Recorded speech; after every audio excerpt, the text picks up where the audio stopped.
Coucou tout le monde. Alors c'est parti pour une petite vidéo du dimanche. Dans cette vidéo, je ne vais pas faire de point sur mon budget alimentation ni autres dépenses puisque moi je fais mes courses tous les mardis au drive de l'Intermarché, donc je ferai ça mercredi. J'ai souhaité aujourd'hui dans cette vidéo vous faire un petit entre guillemets blabla sur l'essence, sur les activités extrascolaires des enfants et puis sur Engie, sur tout ce qui concerne l'augmentation du gaz. Et puis vous parler un petit peu de nos projets maison, de vous parler de l'épargne qu'on fait spécifiquement pour les travaux de la maison. Enfin qu'on démarre hein, clairement. J'ai voulu un petit peu améliorer la déco, mais je vois que ça greule en fait quand je parle. Je voulais vous faire profiter en fait du joli bouquet que m'a offert mon chéri. Mais je pense que je vais le décaler et puis baisser la caméra, comme ça vous verrez mieux. Hop, je le fais en direct. Voilà. Bon, c'est moins joli, mais je pense que pour vous, ça sera quand même plus lisible. Voilà, je vais essayer d'enlever mes films qui traînent partout.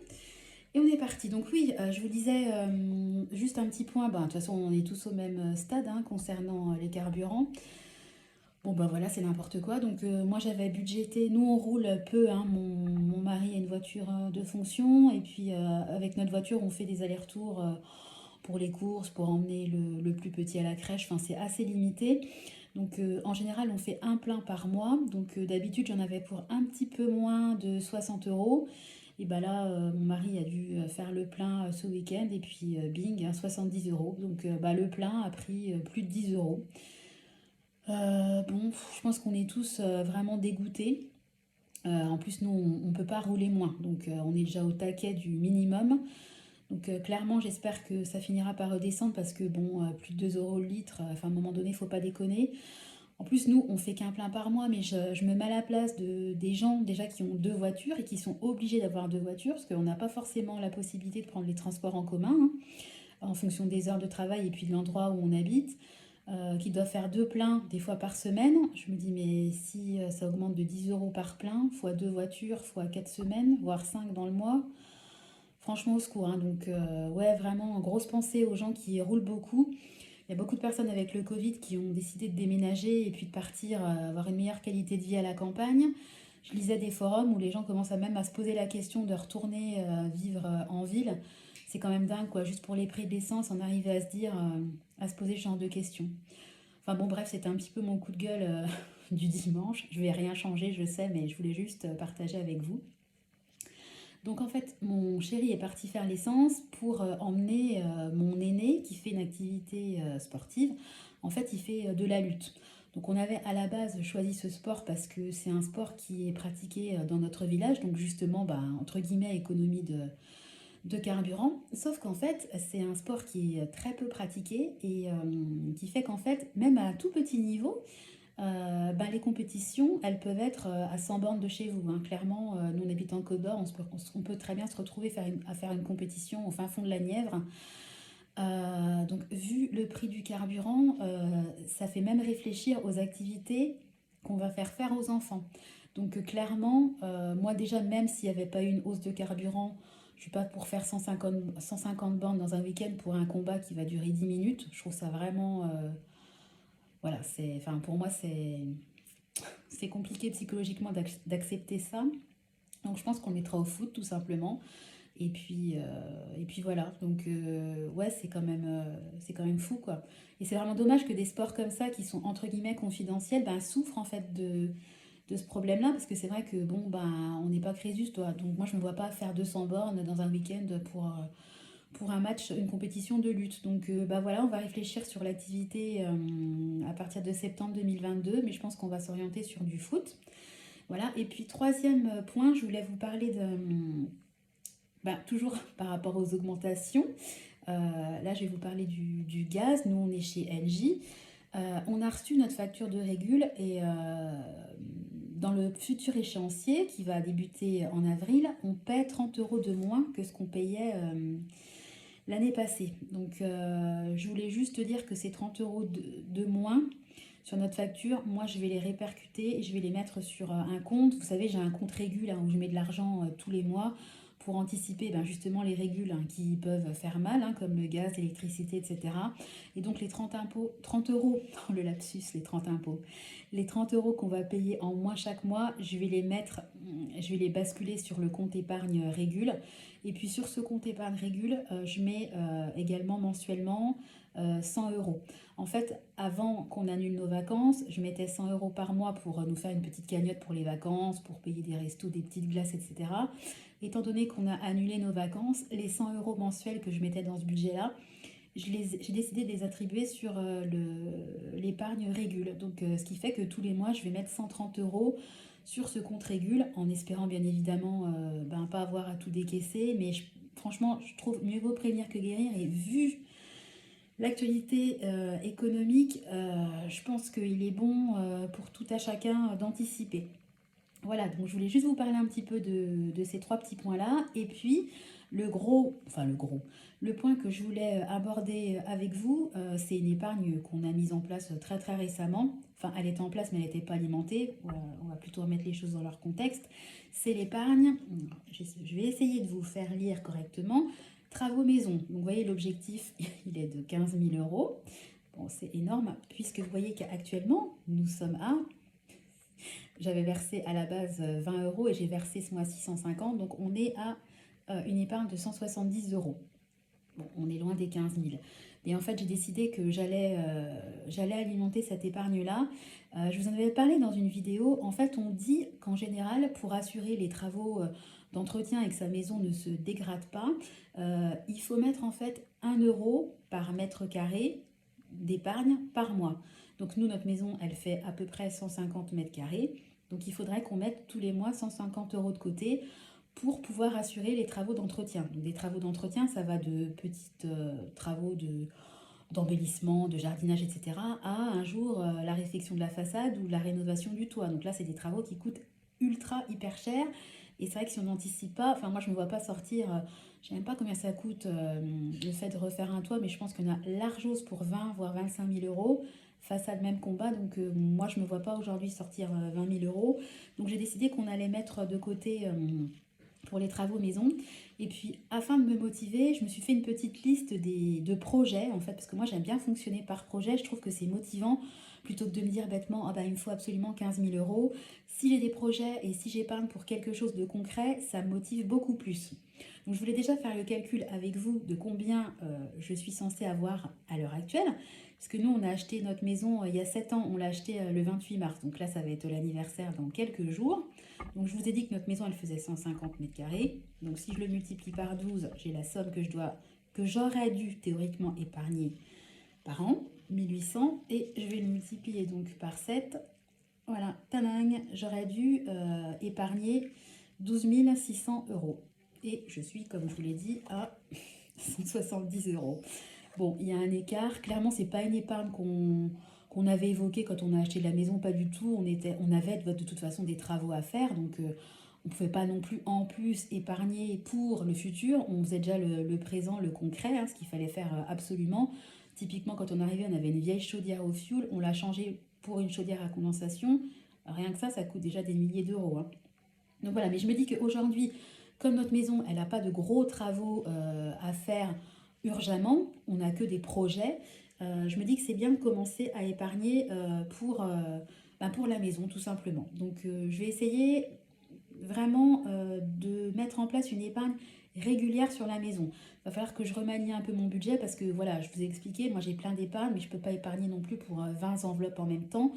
Donc je me fais 20 enveloppes, pardon, donc je me fais une espèce de rotation et des priorités dans les épargnes. Je voulais quand même partager avec vous les projets qu'on a au niveau de la maison. Donc il y a des petits projets et puis des projets un peu plus gros. Donc je me suis fait une petite liste, je ne sais pas si vous allez lire. Donc en premier lieu, ça on voudrait le faire l'année prochaine, on voudrait démousser notre toit. En fait on a de la mousse sur le toit de la maison. Enfin de la mousse. On a plutôt comme des petits champignons sur le toit de la maison. On habite à côté d'un canal et puis toutes les maisons sont concernées. C'est un peu humide, donc les toits ont tendance à récolter entre guillemets des champignons. Donc voilà, il suffit de passer un produit. Voilà. On avait eu un devis l'année dernière pour 500 euros. Moi, je suis partie sur 600 euros. Donc ça, c'est quelque chose qu'on voudrait faire l'année prochaine. Ensuite, J'ai mis grillage rigide pour les poules. Vous savez, nous on n'a qu'à le poule, on a un poulailler. On a mis en place un système de grillage pour pas qu'elles aillent partout dans le jardin. Sauf que c'est un grillage souple, ça tient rien, dès qu'il y a du vent ça bouge. On a voulu mettre un brisu à un endroit parce que notre chien il peut pas blairer malheureusement nos poules. Donc le fait de visuellement ne pas les voir, ça l'empêche de péter des plombs. Mais bon, c'est brinque-ballant, enfin ça va pas. On voudrait vraiment avoir quelque chose de propre, de carré, de joli. Donc on s'est dit qu'on allait mettre un grillage rigide. Donc j'ai regardé sur Castorama, hein. Tout simplement, il y a des panneaux de grillage, il faut acheter également les poteaux, il faut acheter les liens, etc. Donc je suis partie sur un budget de 500 euros. Donc là, j'étais partie sur un budget de 500 euros dans ma tête, hein. Sauf que ce matin, quand je suis allée regarder sur le site de Casto, rien qu'un panneau de 2 mètres, ça coûte déjà 23 euros. Le poteau, ça te coûte quasiment 13 euros. Et je pense qu'il va nous en falloir un des mètres. Donc à mon avis, j'ai peur que les 500 euros soient justes. Mais on va le faire petit à petit. Ça, j'aimerais vraiment le faire au mois de mai. Donc c'est pour ça que je vous dis que je vais essayer vraiment de mettre au maximum de l'épargne sur le compte travaux maison, en sachant qu'on peut aussi acheter en plusieurs fois. On n'est pas obligé de tout faire d'un coup, mais bon, on voudrait vraiment j'aimerais vraiment que le grillage soit sympa. Ensuite, au niveau de la maison, j'ai mis entrée meuble blanc. Je voudrais un meuble à chaussures parce que dans l'entrée, c'est pas joli. On a un petit meuble, mais il est pas large, esthétiquement, il est pas joli. Donc, je me suis mis un budget de 150 euros. Autant vous dire que j'aimerais vraiment ne pas atteindre ce budget. C'est souvent quand je reçois des pubs, hein, je vois chez Jiffy, Centracor, etc. Régulièrement, il y a des meubles à chaussures qui sont super sympas et qui coûtent pas très cher. Donc, ça fait partie des objectifs. C'est pas du tout une priorité, mais ça fait partie de nos projets. Ensuite, on a une cage d'escalier où j'ai mis plein de cadres photos de mon aîné, sauf que j'aimerais quand même le compléter et puis avoir des photos également du deuxième. Donc j'ai mis cadre photo, cage d'escalier. Donc là, j'ai même pas mis de budget parce que je pense que avec un petit budget de 50 euros sur Amazon, je peux me faire vraiment une jolie collection, on va dire, de cadres. Donc pareil, projet. Ensuite, on aimerait, j'espère que c'est pas flou, on aimerait repeindre la cuisine et l'évier. Quand on a acheté notre maison, la cuisine c'était une vieille cuisine en bois hyper sombre, voilà, comme un peu quand on regarde Plaza sur la 6. Donc on n'avait pas forcément 5-10 000 euros pour tout péter et refaire une cuisine, donc on s'est dit qu'on allait la peindre. En plus, la cuisine, esthétiquement, elle n'était pas jolie parce qu'elle était foncée, mais elle est super bien conçue, super fonctionnelle et on l'a repeint. Enfin, je l'ai repeint en l'occurrence et j'ai repeint également l'évier. Franchement, moi j'adore ma cuisine, elle est super belle, je la trouve jolie. Par contre, voilà, ça va faire 7 ans qu'on est dans la maison et clairement la peinture, bah, ça s'use, surtout quand on a des enfants. Et ce qui s'use particulièrement, c'est la peinture dans l'évier, hein, parce que là, bah, il y a de l'eau, des fois c'est chaud, quand on égoutte des pâtes, etc. Donc ça mérite vraiment d'être fait pour... voilà, là on voit que c'est vieux, il y a des petits éclats par-ci par-là, ça fait pas net quoi. Donc j'aimerais bien repeindre ça. Donc je me suis donné un budget de 200 euros. On a les pinceaux, on a les bacs, je sais comment ça fonctionne, donc je pense que là il n'y aura pas de souci. Je pense que je ferai ça peut-être au printemps prochain. Là, on passe dans les choses un petit peu plus chères. Donc, on voudrait mettre des brises-vues rigides tout autour de la maison. Voilà, nous, notre maison, elle a un muret. Il y a des haies vives. Donc, au niveau de la vue, on est quand même pas mal caché. Sauf que c'est des haies vives et donc l'hiver, ben, il n'y a plus de feuilles, hein. Donc, déjà, on est beaucoup moins caché. Et puis, on a un voisin, franchement, heureusement, il est derrière. On le voit très rarement. Mais le mec, il a un grain, quoi. Euh, En plus, il est à moitié raciste, donc vraiment, on a beaucoup de mal avec lui. Donc on essaie d'être cordial, hein, mais c'est vrai que quand on est derrière dans la maison, on prie pour qu'il ne sorte pas nous parler. Donc on se dit qu'avoir des brises-vues pour vraiment être occulté à 100%, ça serait pas mal. Donc quand je dis des brises-vues, en fait, c'est des panneaux, hein, qu'on mettrait au-dessus du muret, à une hauteur, je pense, de 1,80 m, histoire d'être tranquille. Je me suis mis 3 000 euros de budget. Je pense que je suis largement en dessous du budget, mais bon, on verra, ça a étudié. Après, c'est pareil, ça va pas se faire l'année prochaine, hein. Je pense que ça sera dans quelques années parce qu'on a tellement de projets qu'on peut pas tout faire en même temps. Mais c'est en projet et de toute façon, ça se fera. Et puis enfin, non pas enfin, il y en a encore un. On voudrait faire une ouverture dans le salon avec un porte-fenêtre. Voilà, notre salon, il fait une trentaine de mètres carrés. Il a des ouvertures sur tous les côtés sauf un. Donc on se dit qu'en faisant une ouverture à l'arrière, ça serait vraiment niveau luminosité un super gain. Donc on aimerait un jour faire une ouverture, mais une grosse ouverture, pas juste une fenêtre, on voudrait un porte-fenêtre. On aimerait d'ailleurs faire une ouverture, vous savez, en arrondi. Mais bon, après, ça va être du sur-mesure, ça va coûter cher. Je me suis mis un budget de 3 000 euros. Là, c'est vraiment à la louche. C'est moi ce que je pense. Ça se trouve, je suis complètement à côté de la plaque et le budget, il est double, hein. Mais ça, c'est pareil. C'est un projet, mais ça va pas se faire, ça va pas se faire demain. Et puis, enfin, on aimerait... alors, est-ce que c'est flou? Est-ce que c'est pas flou? On aimerait repeindre notre portail. On a un portail électrique et puis un petit portail quand on rentre à pied qui sont très très jolies, sauf que voilà, la peinture pareil elle commence à s'écailler, vous savez c'est une peinture spéciale fer extérieur, donc on aimerait repeindre le portail, donc là je me suis dit qu'avec un budget de 150 euros quand même, juste pour de la peinture, je pense qu'on sera bon. Donc voilà les projets. Je voulais faire un petit point avec vous là-dessus parce que je trouve que ça change aussi de toujours parler que de mon budget à Lime et puis autres dépenses. Voilà, donc une des priorités bientôt, ça va être les travaux maison. Ah, j'ai mon petit doudou qui arrive. Eh ben, il est reparti. Voilà. Il n'a pas voulu dormir, il n'a pas fait de sieste. Donc voilà, bah dites-moi si vous aussi vous avez une épargne maison, si vous aussi vous avez des projets, si vous fonctionnez comme ça. Et puis, bah voilà, c'était la petite vidéo qui change, la vidéo du moment. Bon, en attendant, je vous laisse, il va falloir que j'aille parce qu'il y a mon petit qui me réclame. Je vous souhaite à tous un bon dimanche. Je reviens rapidement dans une prochaine vidéo pour faire un point sur mes budgets. Vous parlez aussi, j'ai quelques trackers que j'ai changés, j'en ai pris des nouveaux plus jolis, j'ai craqué. J'ai aussi craqué, j'ai fait un petit achat chez AliExpress pour la gestion du budget. J'ai fait un petit panier Too Good To Go, donc je voulais faire un point avec vous et puis enfin bah, faire un point comme d'habitude sur le défi des 2 euros. Voilà, donc je ferai la vidéo mercredi. Donc en attendant, bah, je vous fais à tous des gros bisous, je vous souhaite un bon dimanche et puis bah, je vous dis à très bientôt. Bye bye!